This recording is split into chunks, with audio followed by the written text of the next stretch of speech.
There is a moment, maybe you felt it already today, when you hang up the phone or walk out of a room or close a text conversation, and you feel tired. Not physically tired, something deeper, as if someone reached into your chest and took a piece of your energy with them. You didn't lend them money, they didn't ask you to lift anything heavy, and yet you feel depleted. The Stoics had a name for people like this, long before modern psychology coined the term energy vampire or toxic relationship. Seneca called them people who disturb more than they nourish. And nearly 2,000 years ago, he wrote something that should stop you in your tracks. Associate with people who are likely to improve you. Welcome those whom you are capable of improving. The process is mutual, for men learn while they teach. If a relationship does neither, if it doesn't improve you and you can't improve it, the Stoics had a surprisingly simple, almost radical answer. Walk away. Not with rage, not with a dramatic confrontation, not with guilt eating you alive for months afterward, but with the quiet, deliberate clarity of someone who finally understands your time, your peace, and your energy are the only truly non-renewable resources you have.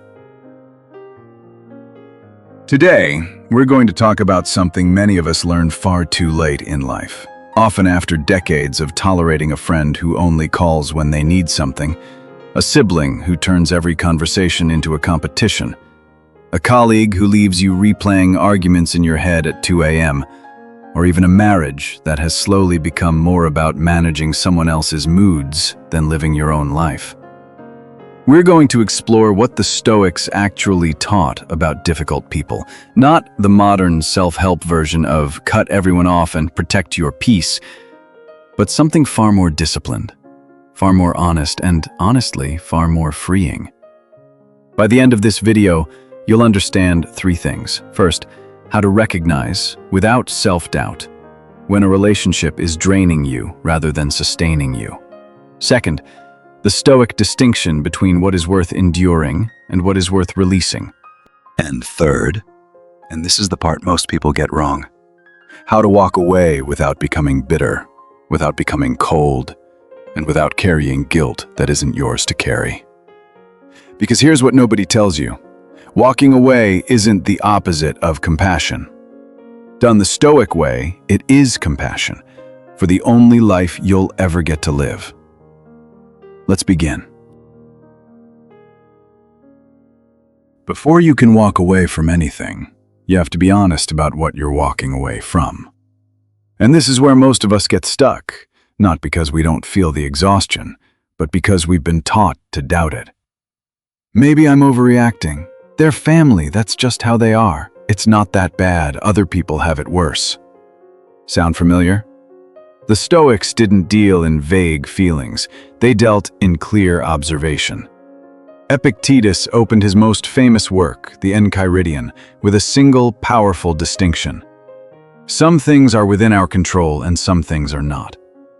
Other people's behavior, their moods, their manipulation, their chronic negativity, is never within your control. But your judgment about whether to keep engaging with it, that is entirely yours. So let's use that lens. Here is what a relationship that drains you actually looks like, stripped of excuses.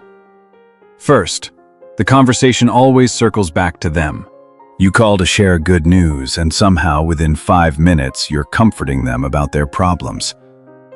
Marcus Aurelius wrote in his private journal, meant only for himself, that he must protect his mind the way he'd protect his home from smoke and soot. A person who never asks how you're doing, not once, not genuinely, is smoke steadily filling your room. Second, you feel smaller after being around them, not challenged, not inspired to grow, which is different. Smaller, anxious, like you're constantly editing yourself to avoid a reaction. Seneca warned about this directly. Nothing is so damaging to good character as the habit of lounging at the games, because vice creeps in more easily. He was talking about crowds at the Colosseum, but the principle holds. Prolonged exposure to negativity reshapes you, quietly, the way water reshapes stone. Third, the relationship runs on guilt, not choice. You stay in touch not because you want to, but because you're afraid of what happens if you don't. The silent treatment, the family gossip, the accusation that you've changed or become selfish. This is worth sitting with, because guilt-based obligation is the opposite of Stoic virtue. Virtue, for the Stoics, requires freedom, a freely chosen good, not a coerced one. A relationship maintained purely through fear of consequences was never really a relationship. It was a transaction disguised as one. Fourth, and this one is subtle, you've started rehearsing conversations with them in your head, defending yourself, explaining yourself, winning arguments that haven't even happened yet.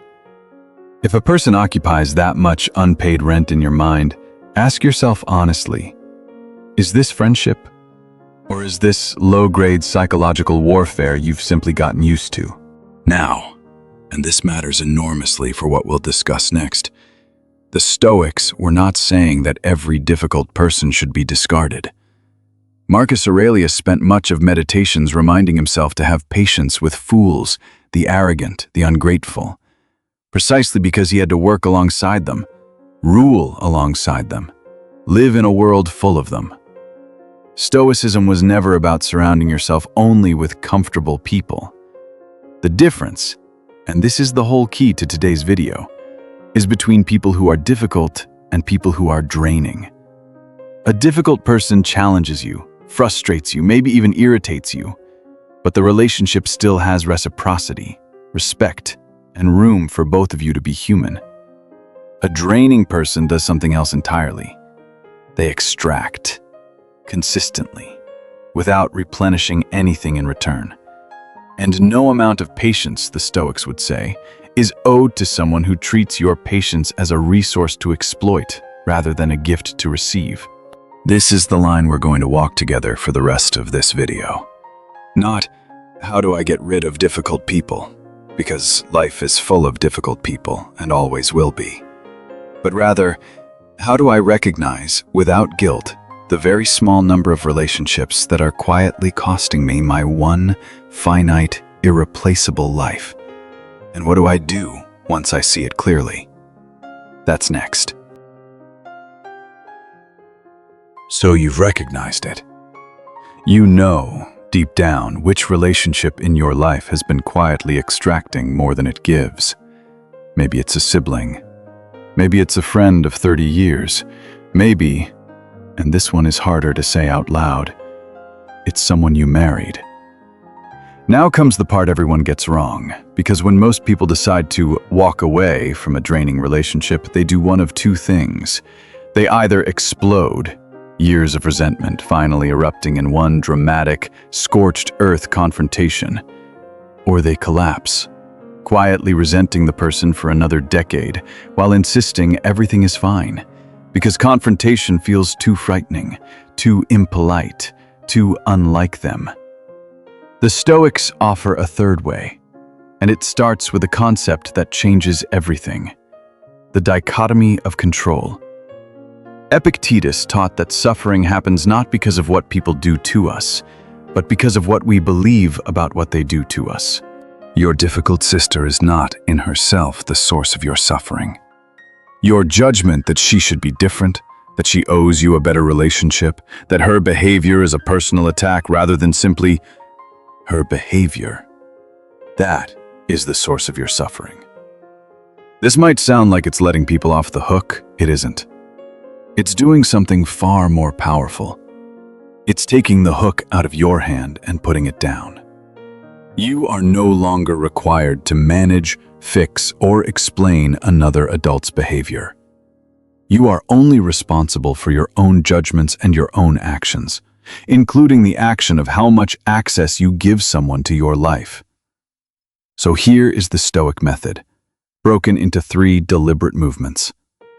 Movement 1. Downgrade before you disconnect. The Stoics rarely advocated instant dramatic severance, not because they were sentimental, but because it's rarely necessary and often creates more chaos than it resolves. Instead, think in terms of proximity. Seneca wrote to his friend Lucilius about choosing companions carefully. But he also acknowledged that we don't always get to choose our family, our coworkers, our in-laws. What we can choose is how close we let them stand. This means, before cutting someone off entirely, ask whether simply reducing contact solves the problem. Fewer calls, shorter visits, no more overnight stays. Declining the invitation instead of attending and suffering through it. You are not required to announce this. You are not required to justify it in a dramatic conversation. You are simply, quietly, adjusting the dosage. The way you'd adjust your exposure to anything that, in large amounts, harms you and in small amounts is tolerable. For many relationships, an aging parent with a sharp tongue, a coworker you can't fully avoid, a sibling you'll see at every holiday for the rest of your life, this downgrade is the answer. Not total exile, just distance. Enough distance that their weather no longer becomes your weather. Movement 2.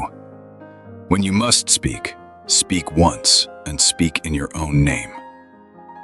Sometimes downgrading isn't enough, and a direct conversation is genuinely necessary, especially with a spouse, an adult child, or a close friend, where silence would be its own form of dishonesty. Here, the Stoics offer something surprisingly modern. Speak from your own experience, not from an indictment of their character. Marcus Aurelius never wrote, "He is a terrible person," in his journals about the difficult people in his life, even the ones who betrayed him.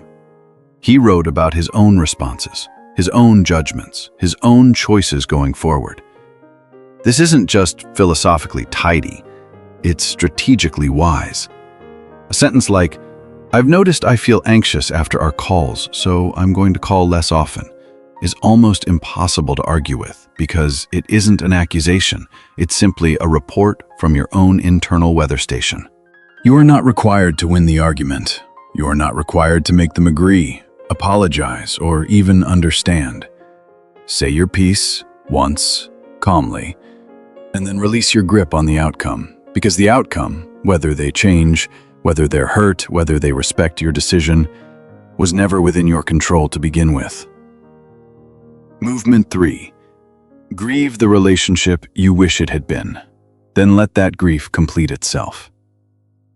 This is the part almost nobody talks about, and it's the part that keeps people stuck the longest. It's not the walking away that's hard. It's mourning the version of the relationship you always hoped for. The sister who finally listens. The friend who finally reciprocates. The parent who finally says sorry. Stoicism was never about suppressing this grief. Seneca wrote some of the most tender letters in ancient literature about loss and mourning. What Stoicism asks is that you grieve the real thing, not an idealized fantasy that was never actually going to happen. Once you stop waiting for someone to become a person they've shown you repeatedly they are not, the guilt starts to lift. Not because you stopped caring, but because you finally stopped mistaking hope for evidence. And here is the final piece, the one Marcus Aurelius returns to again and again in Meditations. Memento mori. Remember that you will die. Not as something morbid, but as something clarifying. He wrote that you could leave this life right now. Let that determine what you do and say and think. If you knew, with certainty, that you had 10 years left, would you spend hundreds of hours of them managing someone else's moods, absorbing someone else's negativity, apologizing for boundaries that were never unreasonable to begin with? Walking away, done this way, isn't cold. It isn't cruel. It's the most honest form of respect you can offer both yourself and the other person. The truth that you cannot keep pretending a relationship is sustaining you when it isn't, and the dignity of letting them go without a final performance of anger they can hold on to for years. That's the Stoic art. Not vengeance, not confrontation for its own sake, not villainizing anyone. Just a series of small, deliberate, unglamorous choices, repeated daily, that quietly return your one life back into your own hands. Let's bring this all together, because philosophy without application is just an interesting way to pass an afternoon.